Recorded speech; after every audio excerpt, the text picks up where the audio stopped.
Hello friends, welcome to the Java tutorial. Last video में हमने first programme लिखा था जावा के अंदर। आज हम डिस्कस करने वाले हैं variables and data types in Java. Variables इस कंसेप्ट के साथ हम बहुत ही स्कूल लेवल से डील करते आ रहे हैं। जैसे कि अगर मैं एक कोई प्रॉब्लम दे दूं जो कि है Ajay has 5 mangoes and price of each mango is 10 rupees, calculate the total price. यही अगर हमें मैथमेटिकली सॉल्व करना है तो हमें कुछ वेरिएबल्स डिक्लेयर करने होते हैं। जैसे कि काउंट ऑफ मैंगोज के लिए हम एक वेरिएबल लेते हैं, जैसे कि मैंने लिखा मैंगोज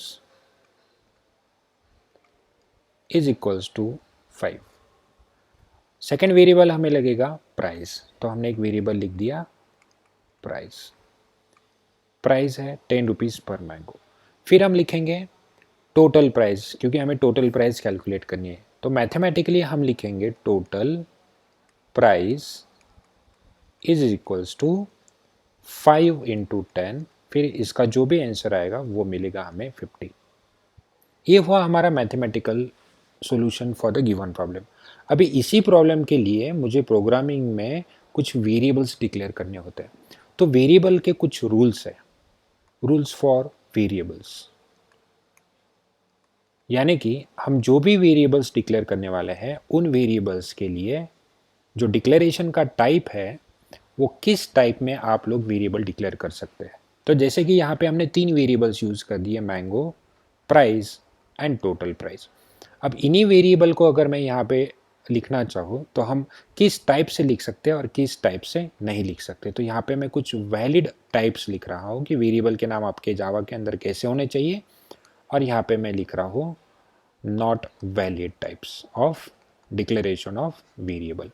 तो अगर मैं मान लो कि मैं मेरा जो वेरिएबल का नाम है मैंने लिख दिया टोटल प्राइस बिना स्पेस का। अगर मैं बिना स्पेस का एक वेरिएबल का नाम दे दूं तो ये अलाउड है। फिर अगर मैं इसी वेरिएबल को ऐसे लिख दूं टोटल प्राइस 1 बिना स्पेस का, इसके अंदर कोई भी स्पेस नहीं है, तो ये भी अलाउड है। आप कोई भी नंबर एंड में ऐड कर सकते हो। जैसे कि हमें कई बार ऐसा होगा कि नंबर 1 ऐड विथ नंबर 2, तो हमें 2 वेरिएबल्स लगेंगे तो हम नंबर्स यूज कर सकते हैं। अगर मुझे 2 वर्ड्स को अलग लिखना है, जैसे कि टोटल प्राइस, तो हम ऐसे नहीं लिख सकते, वो नॉट वैलिड के अंदर आएगा। जैसे कि टोटल प्राइस ऐसे हम विथ स्पेस नहीं लिख सकते। तो अगर हमें 2 वर्ड्स का कॉम्बिनेशन बनाना है अलग अलग, तो हमें अंडरस्कोर यूज करना पड़ेगा। So total underscore price, it is a valid name. फिर अगर आपको कैपिटल से स्टार्ट करना है, टोटल प्राइस अलाउड। अगर आपको पूरा वेरिएबल नेम कैपिटल में चाहिए वो भी अलाउड है। अगर आपको वेरिएबल स्टैंडर्ड फॉर्मेट में डिक्लेयर करना है जो कि प्रोग्रामिंग लैंग्वेजेस में यूज़ होता है, तो वो होता है आपका कोई भी वेरिएबल का नाम स्मॉल लेटर्स में स्टार्ट होगा, और अगर कोई सेकेंड वर्ड आता है तो उसे हम कैपिटल में लिख देंगे प्राइस बिना स्पेस के। यहाँ पे कोई स्पेस नहीं है, so it is a total price. Non valid types की अगर हम बात करें तो total space price allowed, not allowed, यहाँ पे नहीं चलेगा। अगर मैं किसी भी वेरिएबल का नाम 1 2 3 या किसी भी नंबर से करूँ तो वो भी हमारे लिए अलाउड नहीं है। अगर हमारे वेरिएबल के अंदर कोई स्पेशल सिंबल आता है, जैसे कि मैंने वेरिएबल का नाम लिख लिया टोटल @प्राइस, तो ये भी अलाउड नहीं है। तो हमें जब भी कोई वेरिएबल डिक्लेयर करना है प्रोग्रामिंग लैंग्वेजेस के अंदर, तो हमें इनमें से कोई टाइप फॉलो करना पड़ेगा, जो कि जनरल प्रैक्टिस है प्रोग्रामिंग के अंदर। अगर किसी भी वेरिएबल को डिक्लेयर करना है तो वो है ये वाला। अगर सिंगल वेरिएबल है जैसे कि टोटल, मैंगो, प्राइस, ये वेरिएबल्स है तो आप स्मॉल केस में लिखो। अगर किसी 2 वर्ड्स का कॉम्बिनेशन का अगर वेरिएबल चाहिए तो स्टार्टिंग स्मॉल लेटर से करिए और सेकेंड वर्ड को कैपिटल में लिख दीजिए। इस केस को कहा जाता है कैमल केस। तो हमें जब भी वेरिएबल डिक्लेयर करने के रहेंगे प्रोग्रामिंग में तो हम इनमें से किसी एक टाइप को चूज करेंगे। फिर आता है डेटा टाइप्स। तो हमें डेटा टाइप्स क्यों पढ़ने हैं, तो हमें समझना पड़ेगा कि हमें डेटा टाइप क्यों यूज करना है। जबकि हम प्रोग्रामिंग लैंग्वेज पढ़ रहे हैं तो हमारा अल्टीमेट ये एम है कि जो हम कोई सॉफ्टवेयर बनाएंगे या फिर कोई वेब एप्लीकेशन बनाएंगे, तो वहाँ पे हम हमेशा देखते हैं कि कोई भी जो एप्लीकेशन होता है उसके अंदर जो डेटा आता है वो जनरली एक एग्जांपल के तौर पे हम पकड़ेंगे कि एक फॉर्म होता है। मान लो एक फॉर्म है, यहाँ पे कुछ स्टूडेंट का फॉर्म है, जैसे कि यहाँ पे मैंने लिख दिया स्टूडेंट। स्टूडेंट अपना डेटा डाल देगा। तो अगर स्टूडेंट अपना नेम डालेगा तो यहाँ पे आएगा स्टूडेंट नेम। फिर अगर मैंने लिखा स्टूडेंट का मोबाइल नंबर चाहिए तो स्टूडेंट यहाँ पे मोबाइल नंबर डाल देगा। मैंने कहा स्टूडेंट का परसेंटेज चाहिए तो स्टूडेंट यहाँ पे अपना परसेंटेज डाल देगा। और फिर आपको यहाँ पे लिखना है सबमिट बटन। जब सबमिट बटन आप क्लिक करोगे तो आपका डेटा कहीं स्टोर होना चाहिए। तो यहाँ पे देख सकते हो कि जब भी स्टूडेंट डेटा डालेगा नेम के अंदर तो ऑब्वियसली वो कैरेक्टर डेटा होगा।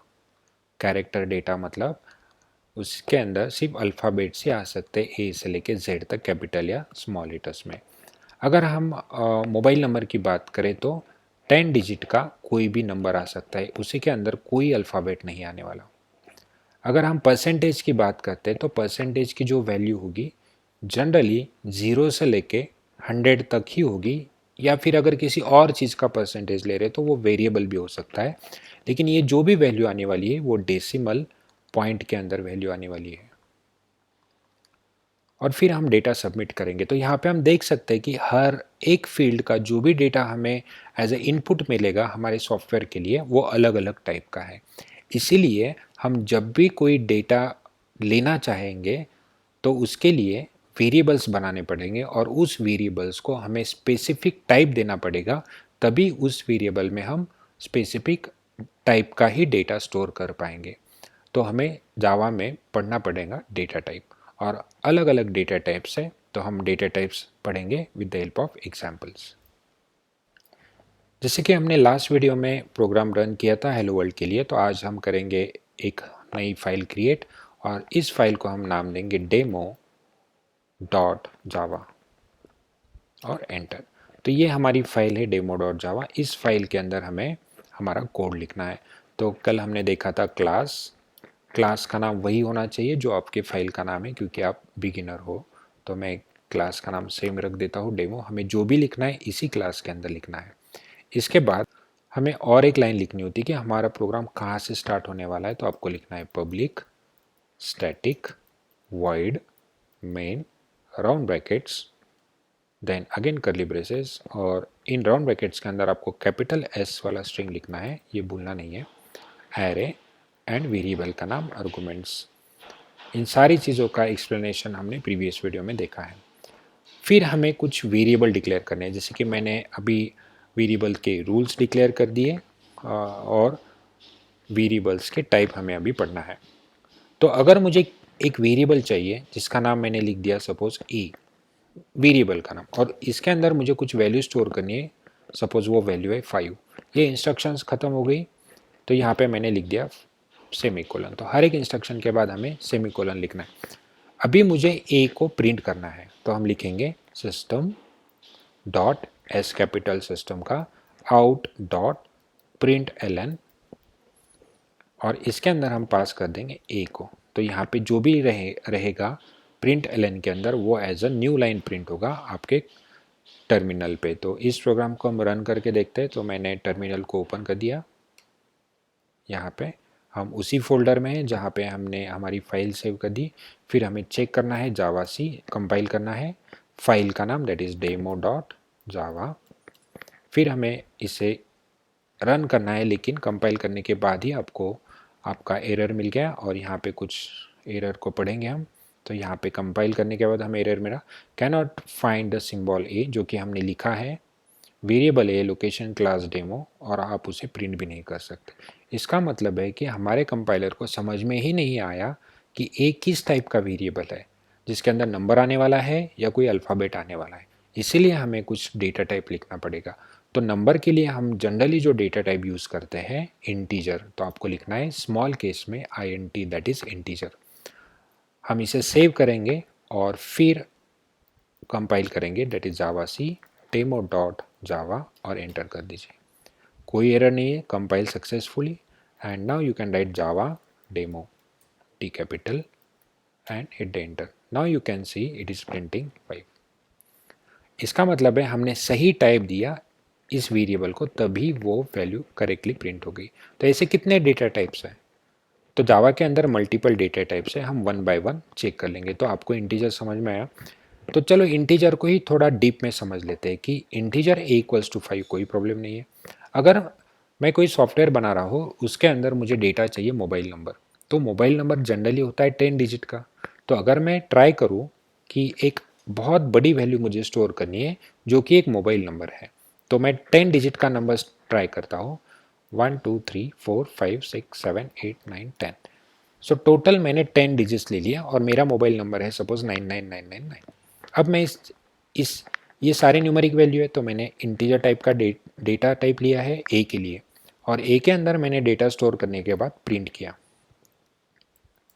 तो चलो कंपाइल करके देखते हैं कि आउटपुट क्या आएगा। तो कंपाइल जावा सी डेमो डॉट जावा, और जैसे ही मैंने कंपाइल किया तो आपको एरर आया कि इंटीजर नंबर टू लार्ज, मतलब जब आपने 5 लिखा था तो प्रिंट हुआ, लेकिन जैसे आपने 5 को एक बड़ी वैल्यू दे दी तो प्रिंट नहीं हुई। चलो मैं इस वैल्यू को थोड़ा छोटा कर देता हूँ। Instead of first 9 I right 8। फिर कंपाइल करके देखते हैं, फिर भी सेम एरर आ रहा है। अब इस 8 को मैं लिख देता हूँ 1।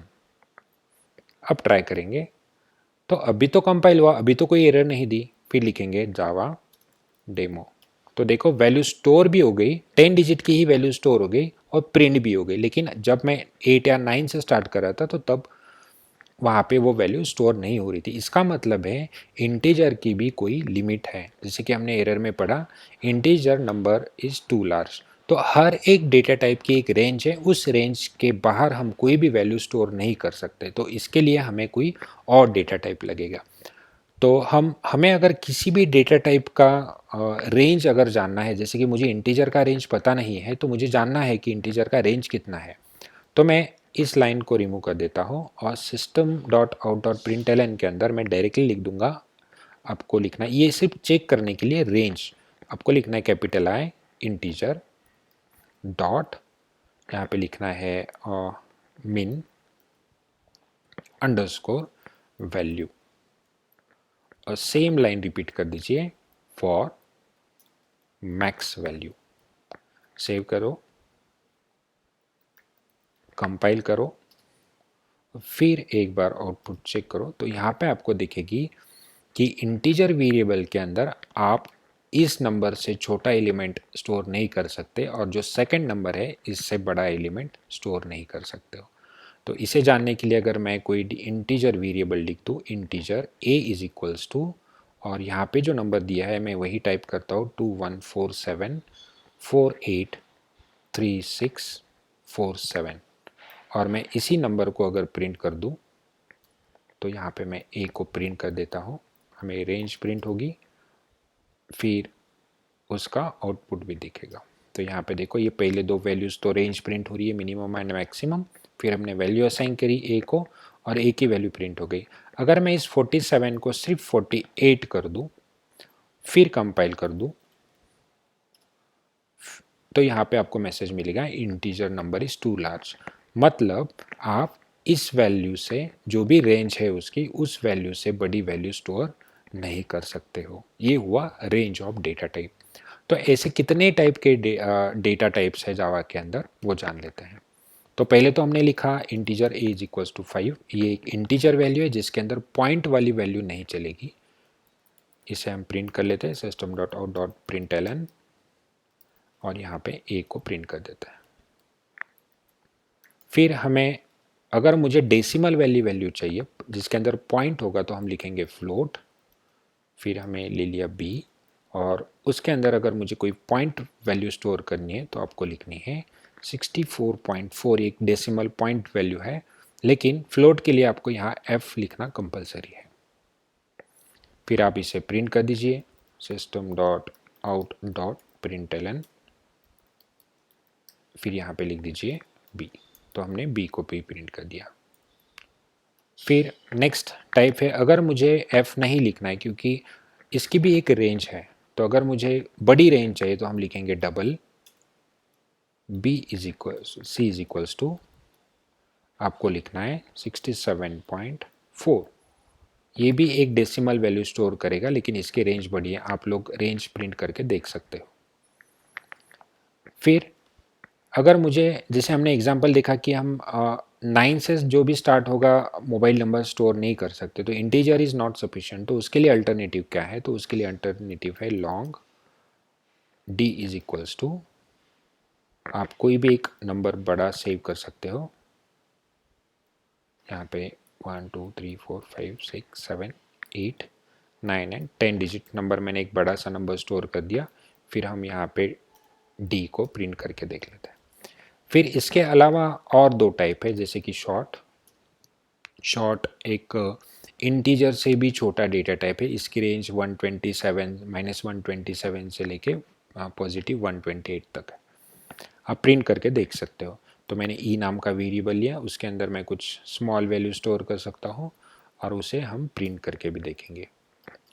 फिर इसके अलावा एक डेटा टाइप है बाइट, सॉरी शॉर्ट का जो है वो 5 डिजिट का कुछ रेंज है, और बाइट के लिए जो रेंज है वो -128 से लेके +127 तक है। तो यहाँ पे मैं कुछ वैल्यू स्टोर कर देता हूँ, इसे हम कुछ 5 डिजिट की वैल्यू ले लेते हैं। ओके, देन हम इसे प्रिंट भी कर सकते हैं एफ। इसके अलावा और एक डेटा टाइप है जो है बुलियन। बुलियन के अंदर आप जो भी वेरिएबल डिक्लेयर कर दोगे, फॉर एग्जांपल जी, उसके अंदर वैल्यू रहेगी ट्रू या फॉल्स, सिर्फ कैपिटल लेटर्स में। इसके अलावा आप कोई न्यूमेरिक वैल्यू स्टोर नहीं कर सकते हो। तो मैंने सारे वैल्यू स्टोर कर दिए अलग अलग टाइप के, और अभी हम उन्हें प्रिंट करके देखते हैं। तो यहाँ पे मैं क्लियर लिख देता हूँ, जावा का कोड कंपाइल कर लेते हैं। तो लॉन्ग के लिए एरर आया है, हम लोग चेक करते हैं। तो ये एरर इसलिए है क्योंकि जब भी हम लॉन्ग डेटा टाइप यूज़ करेंगे तो उसकी जो वैल्यू है इसके साथ आपको एंड में एल लगाना है, तो वो आइडेंटिफाई कर लेगा जो भी वैल्यू है वो लॉन्ग इंटीजर है। तो यहाँ पे मैं क्लियर करके वापस कंपाइल कर लेता हूँ फाइल को, तो कोई एरर नहीं है। फिर हम प्रिंट करेंगे जावा डेमो, तो हमारे सारे वैल्यूज प्रिंट हो गए। देखिए, पहली वैल्यू इंटीजर, फिर फ्लोट वैल्यू, फिर हमने प्रिंट करी थी डबल वैल्यू, ये लॉन्ग वैल्यू, फिर ये short integer, then byte value and boolean value. अगर आपको हर किसी का डेटा टाइप अगर जानना है, रेंज जाननी है, तो आपको लिखना पड़ेगा system.out.println। जैसे कि अगर मुझे बाइट की रेंज अगर जाननी है तो आपको लिखना है capital byte B capital byte dot min underscore value capital में, सेम रिपीट करके आपको लिखना है मैक्स वैल्यू, तो आपको रेंज मिलेगी बाइट की। तो मैं वापस कंपाइल करके रन कर देता हूँ। तो लास्ट जो दो लाइन होगी, देखिए ये जो लास्ट दो लाइन है वो है रेंज ऑफ बाइट। अगर आपको शॉर्ट के बारे में जानना है तो आपको लिखना है कैपिटल एस शॉर्ट, यहाँ पे भी कैपिटल एस शॉर्ट, तो आपको शॉर्ट का रेंज पता चल जाएगा। तो ये हुआ डेटा टाइप। तो अभी इन्हीं डेटा टाइप्स को हमें यूज़ करके हमारे ऑपरेशंस करने हैं। तो हम नेक्स्ट वीडियो में देखेंगे how to use data types to perform operations on it. See you in the next video.